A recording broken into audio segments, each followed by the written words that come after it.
Right. So people don't really appreciate how unique and unsustainable the American unipolar moment was. Think about this, where just an average American, okay, and we're just talking about like a middle class American. Well, he can have any day of the week, okay, for breakfast, avocados from Mexico, white wines from Chile. He can book a flight on the website and very cheaply fly to Maldives for a week-long vacation and just US dollars to pay for everything. He can go to Europe for the summer. For the internet, he can communicate with people from all around the world. And this is unsustainable because a lot of it depends on people's belief that the American empire is invincible, and therefore I have no choice but to be a vassal to this empire. And that's what sustains this unipolar moment. But now that you have this aura of inevitability and invincibility collapse, punctured by this war in Iran, then people no longer believe in the American empire. And so what you'll see are three major trends happen in the next 5 to 10 years. And quite honestly, the nations that are most willing to embrace these three trends will emerge from the collapse of empire the most vibrant. Okay, and these three major trends are: number one, de-industrialization and de-urbanization. Okay, so what I mean by that is that it is silly that we have so many mega cities around the world. Think about how many cities with 10 million plus people there are around the world. And it's silly and stupid because we depend on food to live. And these people in the cities, they're not growing food. And where they're getting food is importing this food from overseas or internally. Okay, so you have basically a specialization of agriculture throughout the world, where basically just one nation just does uh, um, one cash corp, growing bananas or avocados, whatever. Okay, but that's just really silly to do. Um, but you can do this as long as you have cheap oil, because cheap oil allows you the fertilizers to grow food, but also cheap oil allows you to transport this food throughout the world. But again, it's all premised on cheap oil. What happens when the cheap oil goes away? Well, you have food supply issues. Okay, so these 10 million people in the cities doing whatever, whether it's cryptocurrency scams or gambling on poly market, or engaging in derivatives, creating derivatives, creating AI. Like it's all just useless and silly. People need to grow food, and so that we can eat. Okay, so if you are really into AI, guess what? You're going to be really, really screwed without access to cheap energy. So stop this AI stupidity and go back to growing food. Okay, so that means getting people out of the cities and back to the farmland to grow food, to create more sustainable supply chains. And again, you have to do this, or your people are going to starve. I'm telling this entire world. Okay, give up your delusions about AI. It does nothing. It'll get you nowhere. Make sure your people have access to food and water. Okay, that's the first major trend. The industrial. Professor Jiang, it seems like we've lost you here. You said make sure to prepare for to grow food, focus on food. But you are frozen. If you can hear me, maybe you could refresh your browser as you have frozen. I will also. Oh, there you are.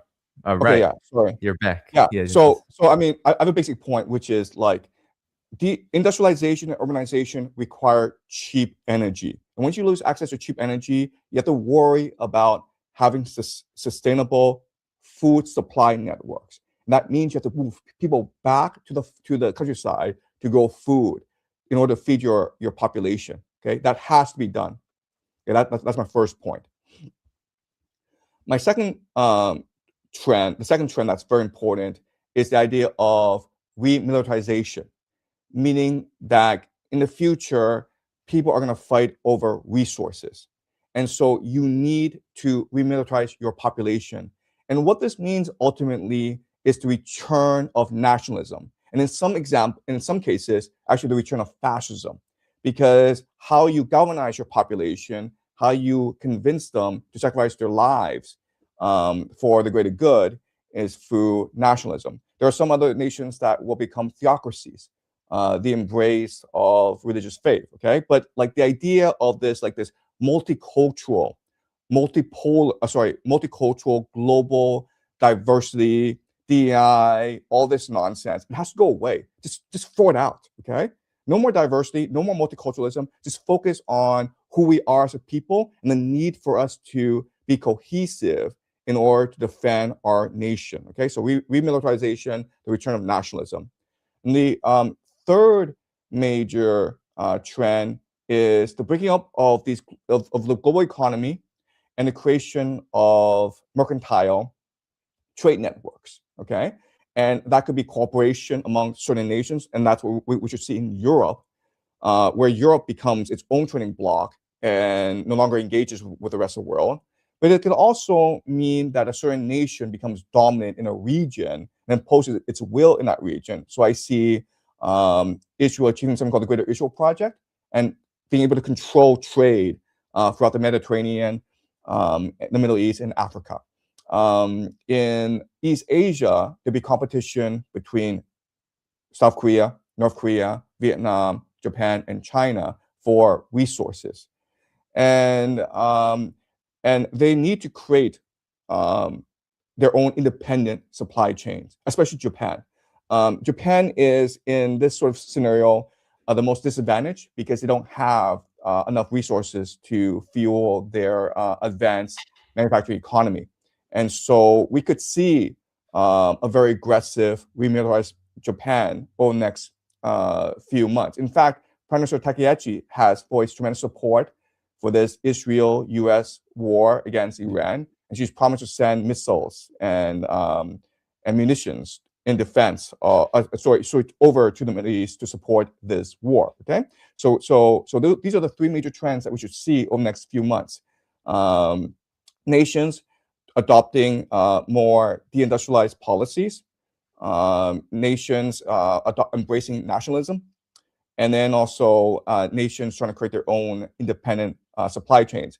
And the irony, of course, is the nations that benefit the most from globalization will be the ones that actually have the toughest time adapting to the new world. And that includes, of course, United States, China, Germany.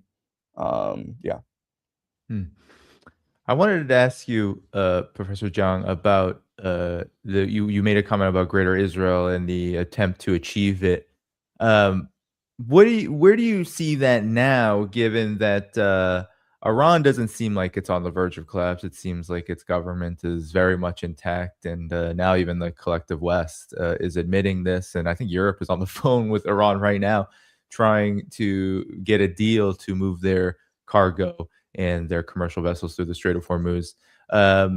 But also, Israel is in heavy fighting with Hezbollah, and part of the Greater Israel Project will also include Iraq, and we see the resistance downing refueling tankers. So there's certainly opposition to this, and we haven't even gone into Yemen yet with what could happen if the Bab el-Mandeb is closed. So where do you make of where the Greater Israel Project is right now and how that will take shape in the days and weeks to come? Okay, so Israel is a very difficult nation to understand because of their theology, because of their understanding of their place in the world. They call themselves God's chosen people. Okay, so from an Israeli perspective, okay, if you are a religious extremist, this war is going according to God's plan. Because how do you achieve the Greater Israel Project? Well, you achieve the Greater Israel Project by removing America from the Middle East. And you achieve the Greater Israel Project by basically destroying the GCC.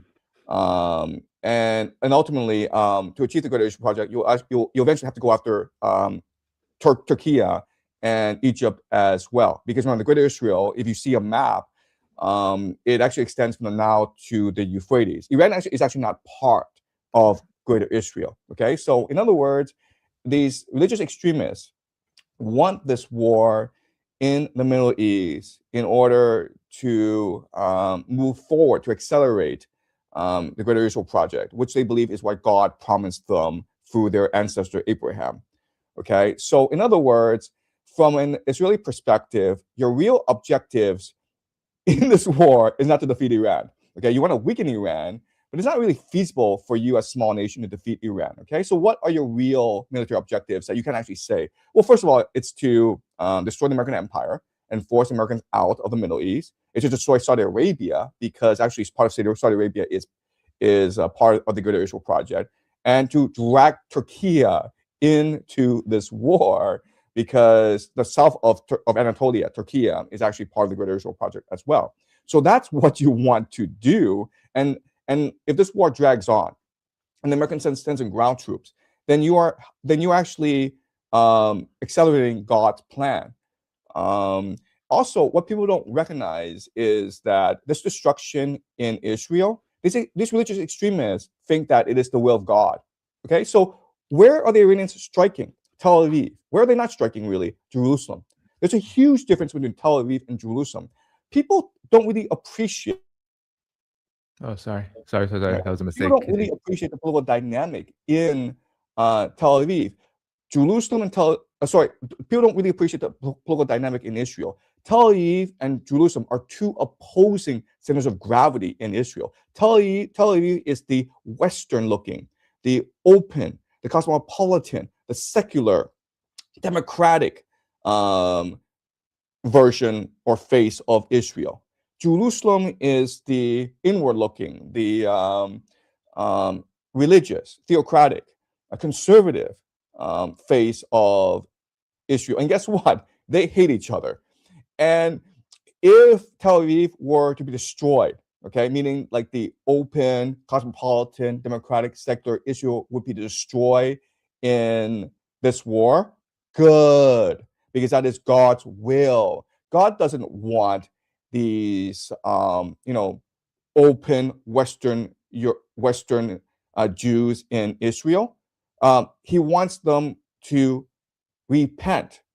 He wants them to engage in redemption. And in the Jewish theology, redemption is only possible through pain, suffering. Okay, you need to commit sin in order to force God to punish you, and then you engage in a long process of self-reflection, self-revitalization in order to fully embrace God. Okay, so in other words, these religious extremists are hoping to use this war to inflict so much damage and pain on secular Israel that they see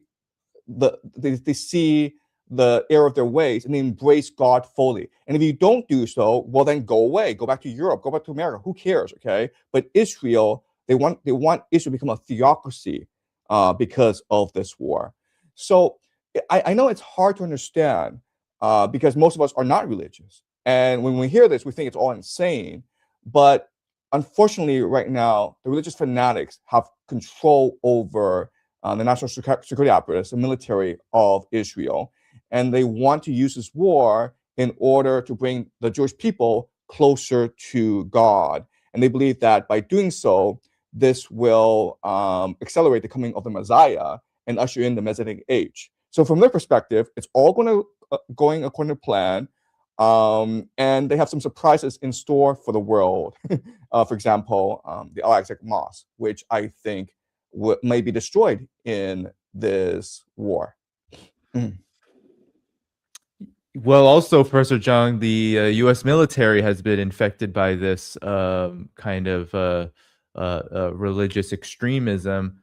You've probably seen the reports of 200 plus complaints from the Military Religious Freedom Foundation by U.S. troops saying that they were told that this war was all part of God's divine plan, and they were told there were multiple references to the Book of Revelation referring to Armageddon and the imminent return of Jesus Christ because of this war. So, I think a lot of people are interested, first, John, hearing your take on how this religious extremism we see, and this is when we talk Israel and, of course, the collective West, it's getting worse and worse, contrary to how people view Iran, actually. And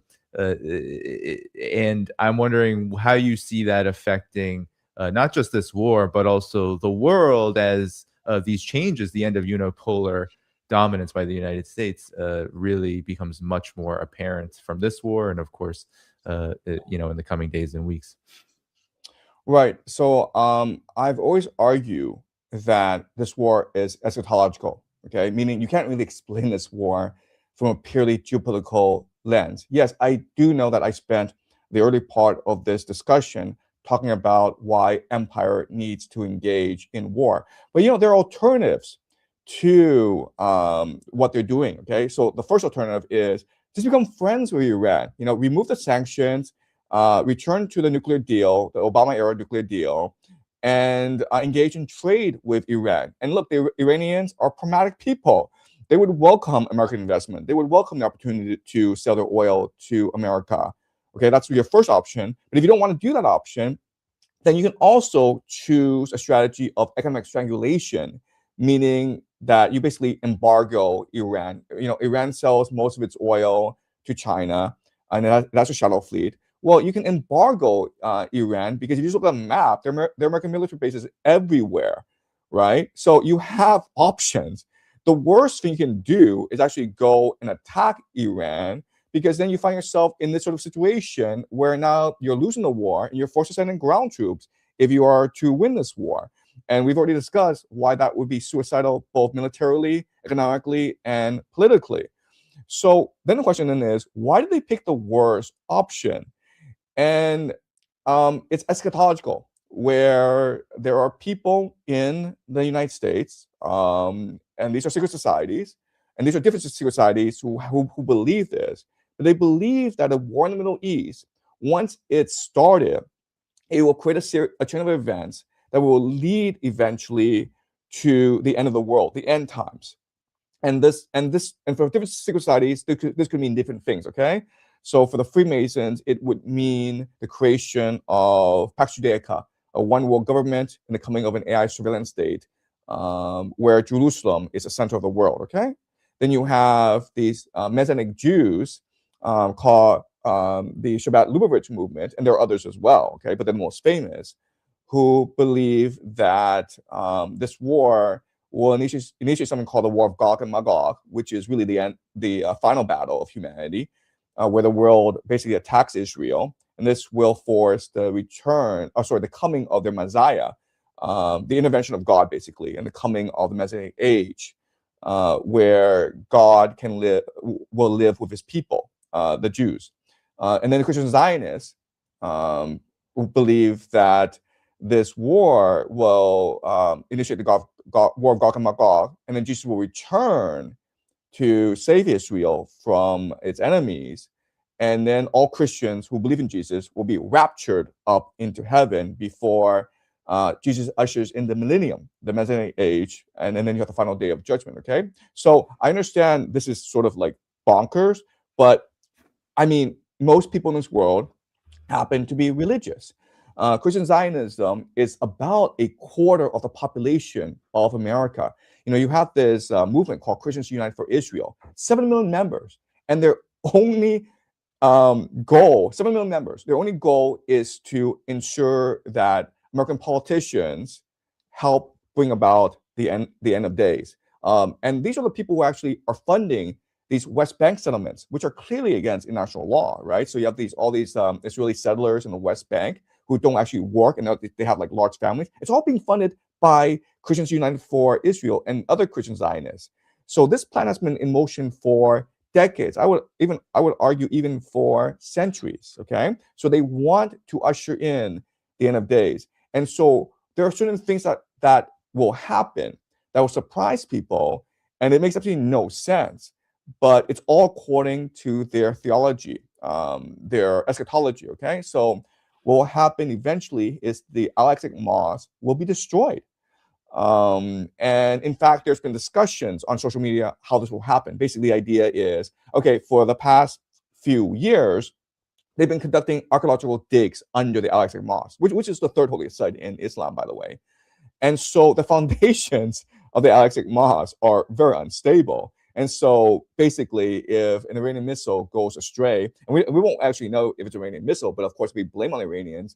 then there'll be a controlled demolition of the mosque. Okay, so again, look, it's all speculation, it's all rumors, but if it were to happen, then you will know that it's all for eschatological purposes. And of course, and also, like, this is hard for people to understand, but anti-Semitism, the rise of anti-Semitism in the Western world is also part of this eschatology, because in both the Jewish and Christian eschatological understanding of things, the Jews must return to Jerusalem to seek redemption, to seek to seek the love of God, to unify with God. And that basically means bringing the Jewish diaspora back to Jerusalem. Now, as you know, many Jews in the Western world live very nice lives. They're very successful. Oh, you froze, Professor Jiang. You said they're very successful. If you come back. Yeah, Yeah, there you go. So they're successful, and then they won't come back voluntarily. Well, then you make them. And again, I know this sounds crazy, but please remember, this war in Iran is crazy. It makes absolutely no sense why the Americans are fighting the war the way they are. And it like, honestly, it doesn't seem as though Trump and his people really care. And their response to this growing unpopularity of this war in America is maybe to institute a national draft. There's talk of deploying the National Guard to quell unrest throughout America. Like, Trump's cabinet has basically moved on to American military bases, and the people that would be most responsible for a national draft and the sending of the National Guard, people like Pete Hegseth and Stephen Miller and Christy Noem, they've all moved to American military bases. And why would they do that? Okay, so it seems as though something is being prepared for America. Well, Professor Jiang, what you're describing here, I'm wondering how it clashes with capital then, because we know that finance capital, we know that the military industrial complex, they have I wouldn't call them rational, given everything that we talked about so far with how this war has transpired. But there are, I think, understandable disagreements and, irreconcilable contradictions that they have with the Iranian government, whether it's wanting to maintain hegemony and ensure, as you said earlier, that Russia, China, Iran cannot unite at a political, economic, and military level. And we could go on and on and on. Of the Strait of Hormuz, for example, to have control of that, to be able to ensure, so-called freedom of navigation, aka dominance of all trade routes, to cut off China and anyone else who needs to be dominated to ensure that their trade routes are directed by the U.S. and therefore will benefit U.S. financial interests. So how does this development that you're describing clash or align or both? Help us understand why because in many ways what you're describing could very well clash with it. So how does it all come together? Okay, so unfortunately, the eschatology of these religious extremists and transnational capital, their interests are aligned. Okay, so let me explain why.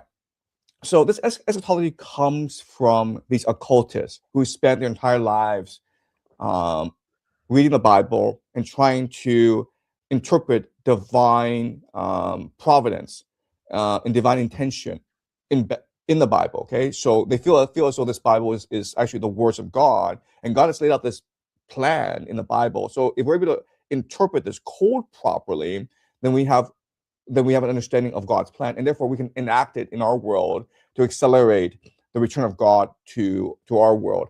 And famous occultists in the past include Isaac Newton.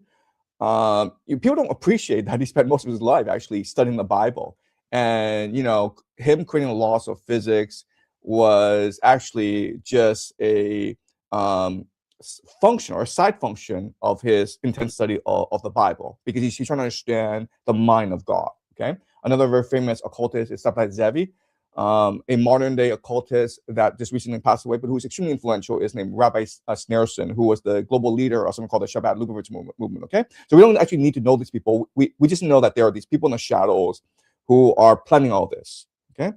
Now, if you're an occultist, you're interested in the movement of the stars. You're interested in the grand scheme of humanity. And therefore, you have insight to certain historical patterns that emerge. Okay. So the world that we're living in, um, the patterns that are emerging, the collapse of empire, this is how all empires collapse. And this is something that occultists understand. Okay. But from their perspective, this isn't just game theory, or this isn't just the nature of empires. For them, they believe it is actually the intention of God. Okay, so um, so from their perspective, you can actually change events, but what you can do is accelerate events, right? So if an empire is collapsed, and these empires usually about 200 years to collapse, that would create tremendous human suffering, right? Look at the collapse of the Roman Empire and how many wars, how much bloodshed was conducted because of the collapse of the empire. And the collapse of the empire led to the Dark Ages, right? About 1,000 years when Western civilization had to reconstitute itself. Well, why can't you accelerate the collapse of empire in order to build a better world? Wouldn't that be a much better way of doing things? Yes, you cause a lot of pain and death in the beginning, in the short term, but it's long-term gain, right? Short-term pain for long-term gain. That's like literally how they think. Okay, so that's how these eschatologists or occultists think. Now look at transnational capital. Okay, and Jeffrey Epstein, if you read his emails, he was actually very interested in geopolitical events because he understood that from geopolitical chaos, you can make a lot of money, right? So the famous saying is, when there's blood on the streets, buy. Okay, so Jeffrey Epstein was going around getting confidential information from people like Peter Mandelson, who was the, oh, sorry, is it Mandelson? And anyway, he was getting confidential information from a lot of powerful people around the world in order to better gauge how geopolitical events would map out. Okay. So transnational capital is interested in war, interested in destruction, interested in chaos, because that's the best time to buy. Okay. So let's imagine that there's this war raging in the Middle East. Let's just say that there's this civil war raging in America, and there's a lot of destruction. That's great for you as transnational capital, because now you can sweep in and buy resources for really cheap, right? And the faster this destruction happens, the more profit you can generate in at the end of the day. So what we're seeing in the world is a massive alliance, like this grand alliance between the military-industrial complex, which benefits more, these eschatologists, these occultists who want to accelerate the end of the world, and these transnational capitalists who believe that when the world burns, then it's the best opportunity to buy. Otherwise, I mean, if you're transnational capital and you're sitting on billions of dollars, what do you buy? Because the US dollar is a scam, real estate is a scam, cryptocurrency is a scam. Well, if you destroy the world, now you can buy out these resources, water rights, mining rights, for really cheap. And during the rebuilding process, you can make a lot of money. Right? So that's how these things work. Yeah, well, Professor Jiang, I wanted to then ask you, we're getting reports that, the United States, the empire, it's going through great lengths to try to mitigate the massive consequences of this war. They've lifted sanctions temporarily on Russia. They've tried to flood the market with reserves from 32 countries, a part of the IAEA. None of it is reducing prices. Actually, in the last several days, it's nearly risen back to $100 a barrel, and the trend actually is just up and up and up.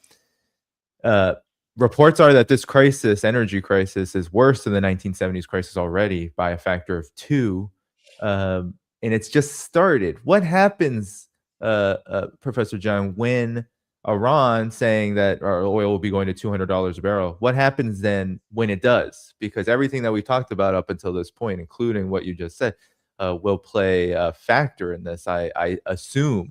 So what happens then? Because that's a major economic crisis that I don't think we've really faced before, or at least to this magnitude. Yeah, so look, the reality is that the old world, the world of globalization, it's dying and this war is gonna kill it. There's actually no going back to the old world.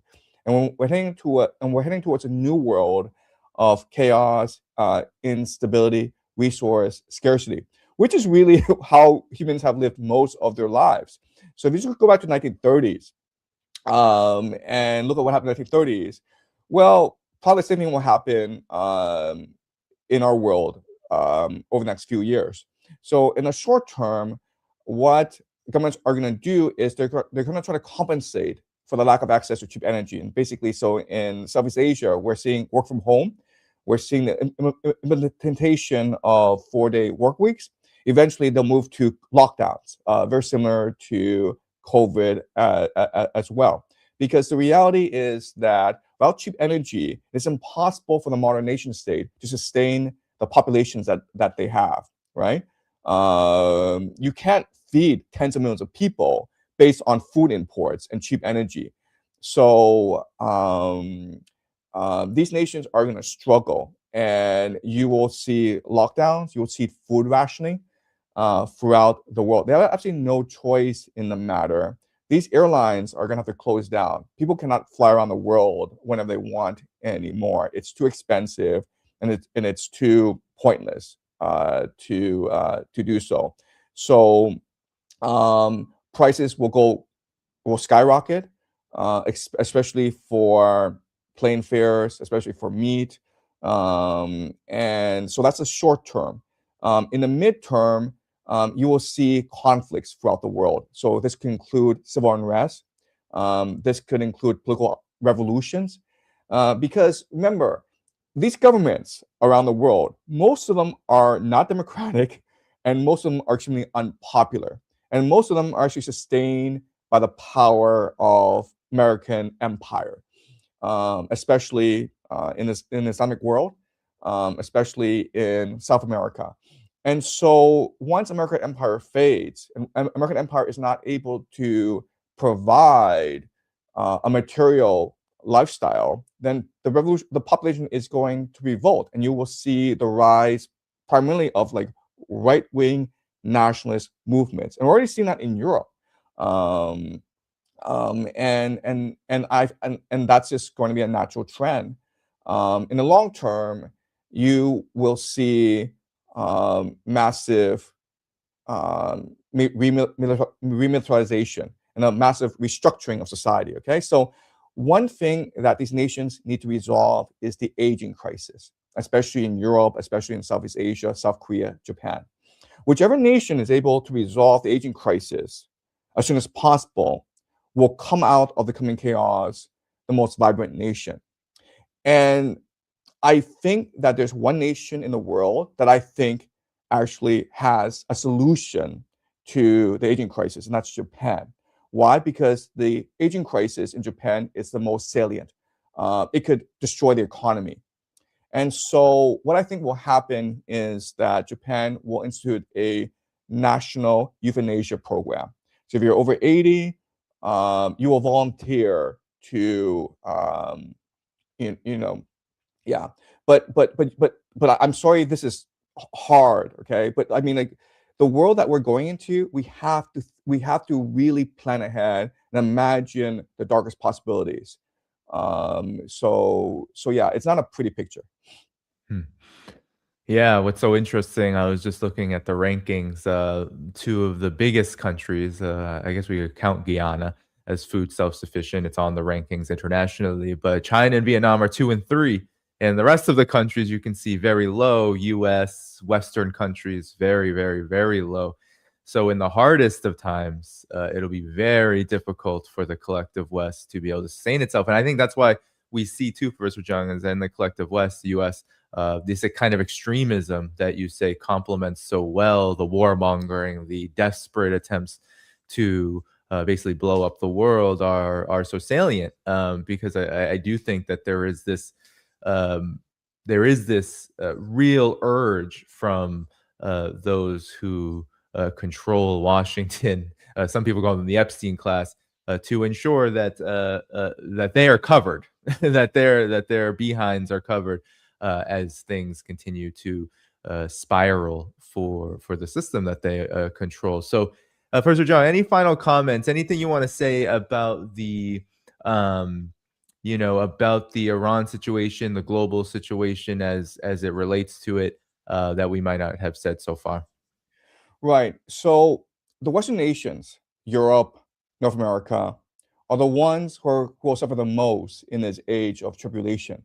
And a lot of the reason why is that for the past 50 years, these nations have the best lives. Like if you're a baby boomer, you have the best possible life. You probably live better than the Roman emperor. So it was just a very unsustainable lifestyle. And these baby boomers, they're clinging on to empire because it's empire that gave them all these worldly benefits. And they're leaving a terrible legacy for their children and their grandchildren. And quite honestly, they don't seem to care. People don't really appreciate the impact of baby boomers on imperial policy. Basically, baby boomers are like, you know what? I have another 5, 10, 20 years left. I want to make sure that I'm enjoying the world. And that means I want the American empire to keep on going. Okay. So a lot of it is driven by this demographic, the baby boomers. And their children, their grandchildren, basically us, okay? We're gonna inherit a really screwed up world. And if we seek to replicate the lifestyle of the baby boomers, which is materialistic, selfish, utilitarian, we will destroy the world and we'll destroy us in the process. So right now, the world needs to have a spiritual awakening and abandon the consumerism, the materialism, the individualism of the baby boomer generation of the American empire, which has led us to this moment. And really ask yourselves, what is meaningful?